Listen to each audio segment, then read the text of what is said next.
এবার আমরা মুসলিম শরীফ থেকে আমরা আলোচনা করব ইনশাল্লাহ। মুসলিম শরীফের মধ্যে একটি অধ্যায় আছে তালাক সম্পর্কে, একটি অধ্যায়, এই যে একটি তালাক সম্পর্কে একটি অধ্যায় আছে।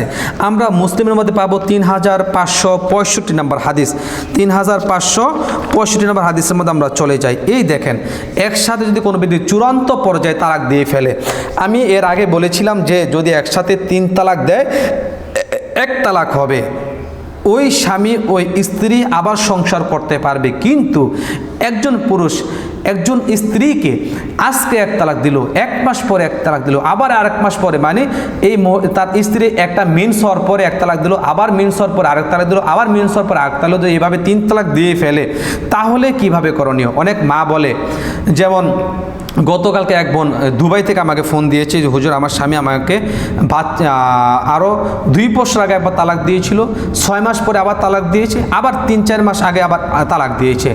এখন আমরা কি বৈধ আছি? আমি স্পষ্ট বলে দিয়েছি, আপনার 2 বছর আগে একটি তালাক এবং আপনার 6 মাস বা 7 মাস আগে একটি তালাক আর 2 মাস আগে একটি তালাক, 3টি তালাক এভাবে দিয়ে থাকে, আপনি তার জন্য সম্পূর্ণ হারাম হয়ে গেছেন। কোনো ফতোয়া নেই পৃথিবীতে, এমন কোনো আয়াত নাই, এমন কোনো আলেম নাই, এমন কোনো মাযহাব নাই আপনাদেরকে মিলিয়ে দিতে পারবে। কারণ সর্বদলের সর্বমাযহাবের ঊর্ধ্বে এই আইন যে মানে 3 তালাক যখন হয়ে যায় তখন 1 তালাক হয়। পার্থক্য শুধু হলো, কেউ বলে 3 তালাক একসাথে দিলে হয়ে যাবে, আর কেউ বলে একসাথে 3 তালাক দিলে 1 তালাক হবে। এটা নিয়ে আছে মত পার্থক্য। কিন্তু 3 তালাক হয়ে গেলে যে স্বামীর জন্য স্ত্রী হারাম হয়ে যায়, এটা নিয়ে কোনো মত পার্থক্য নেই। আমরা আজকে বুঝতে পারছি একসাথে মানে 3 তালাক দিলে বা 10 তালাক দিলে বা 100 তালাক দিলে 1 তালাক হবে, এটা আজকে আমরা ক্লিয়ার হয়েছি। এবার আসেন, যারা এইভাবে সময়কে ডিফারেন্স করে 3 তালাক দেয়, তাদের মাসলাটা কি হবে দেখেন। এটা হলো মুসলিম শরীফ 3565 নম্বর হাদিস। ইবনু আব্বাস রাদিয়াল্লাহু তাআলা আনহু সূত্র বর্ণিত, তিনি বলেন রাসূল সাল্লাল্লাহু আলাইহি সাল্লামের যুগে এবং আবু বকর সিদ্দিক রাদিয়াল্লাহু তাআলা আনহুর যুগে ও ওমর রাদিয়াল্লাহু তাআলা আনহুর খেলাফতের প্রথম 2 বছর পর্যন্ত 3 তালাকে 1 তালাক সাব্যস্ত করা হতো। দেখেন, এখানেও কথাটা বলা হয়েছে, মানে বুখারীর মধ্যেও আছে, ইবনে কাসিরের মধ্যেও আছে, মুসলিম শরীফের মধ্যেও এই হাদিসটা আছে। পরে ওমর ইবনুল খাত্তাব রাদিয়াল্লাহু তাআলা আনহু বললেন, লোকেরা একটি বিষয়ে অতি ব্যস্ততা দেখিয়েছে যাতে তাদের ধৈর্য ও সুযোগ গ্রহণের অবকাশ ছিল, মানে তাদের ধৈর্য এবং সুযোগের অবকাশ ছিল, এই জন্য তারা বেশি বাইরে গেছে। এখন যদি বিষয়টি তাদের জন্য কার্যকর সাব্যস্ত করে দেয়, মানে 3 তালাক দিলে 3 তালাকেই হয়ে যাবে, এই নিয়মটা যদি এখন আমি করে দেই তবে তাই কল্যাণকর হবে।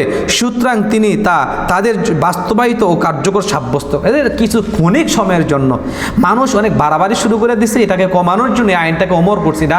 রাসূলের আইনকে তিনি খণ্ডন করতে পারে না, রাসূলের নিয়মকে ওমর রাদিয়াল্লাহু তাআলা আনহু খণ্ডন করতে পারে না। প্রিয় দর্শক, অতএব 3 তালাক দিলে 1 তালাক। আমি আরেকটি হাদিস মুসলিম থেকে বলি আপনাদেরকে, 3566 নম্বর 66, এই দেখেন, এটাও দেখেন আপনি 3566 নম্বর হাদিস।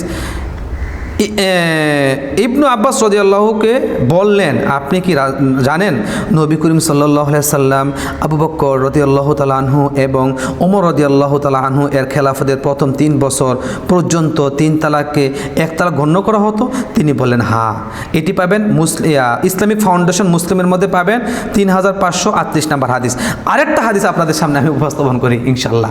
এটি হলো 3567 নম্বর হাদিস, মুসলিমের মধ্যে আছে যে আব্বাস রাদিয়াল্লাহু তাআলা আনহুকে বললেন যে আপনার যেসব বিরল ও অভিনব প্রকৃতির হাদিস এত হতে উপস্থাপন করুন না। রাসূল সাল্লাল্লাহু আলাইহি সাল্লাম ও আবু বকর সিদ্দিক রাদিয়াল্লাহু তাআলা এর সময়ে কি 3 তালাককে 1 তালাক ধরা হতো? মানে তিনি বললেন, আবু বকর রাসূলের যুগে কি 3 তালাককে 1 তালাক ধরা হতো? তিনি বলেন হ্যাঁ, এরূপই ছিল। তবে ওমর রাদিয়াল্লাহু তাআলা আনহুর জমানায় লোকেরা বেধড়ক ও উপরজুরি তালাক দিতে লাগলো, অথবা তিনি সেটিকে যথার্থভাবে কার্যকর করেন, মানে 3 তালাকে তিনি 3 তালাকে ধরে দেন। এটি পাবেন ইসলামিক ফাউন্ডেশন 3539 নম্বর হাদিস। প্রিয় দর্শক, আমরা এই আরও কিতাব আছে, আবু দাউদের মধ্যে আছে। তো আমি দেখছি যে আলহামদুলিল্লাহ আপনারা আর প্রয়োজন মনে করি না, কারণ আপনারা এত বড় ভিডিও দেখবেন না, এটা আমি জানি। অতএব এখানে কোরআনে আয়াত থেকে আমি কয়েকটা হাদিস আয়াত দলিল দিলাম, 3 তালাক দিলে একসাথে 1 তালাক হবে এবং 3 তালাক দেওয়া হারাম, 1 মাস পরে পরে তালাক দিতে হবে। এবং সহিহ মুসলিম থেকে আপনি জানতে পারলেন এবং সহিহ বুখারী থেকে আপনি জানতে পারলেন। আশা করি যদি বাকি আমি যে আবু দাউদ দেখিয়েছি, নাসাই, ইবনে মাজাহ দেখিয়েছি, সেগুলোর মধ্যেও গেলে ইনশাআল্লাহ আপনি এগুলো দেখতে পারবেন। অতএব আমি আমার ভিডিওটাকে এখানে করে দিলাম। এবং যদি কোনো কারো মাসআলা প্রয়োজন হয়, ফতুয়ার প্রয়োজন হয়, আমরা এগুলো যেভাবে দেখিয়েছি আমরা এখান থেকে ফতুয়া প্রদান করে থাকি, লিখিত আকারে ফতুয়া প্রদান করে থাকি। এগুলো আমরা লিখে লিখে ফতুয়া দিয়ে থাকি। আমরা তালাক হয়ে গেলে সেখানে তালাককে আমরা ফায়সালা করে থাকি। যদি কারো এরকম প্রয়োজন হয় ইনশাল্লাহ আপনারা চ্যানেলের লোকদের সাথে যোগাযোগ করবেন, অবশ্যই আপনারা আমাদের সাথে যোগাযোগ করতে পারবেন। আসসালামু আলাইকুম ওয়া রাহমাতুল্লাহ।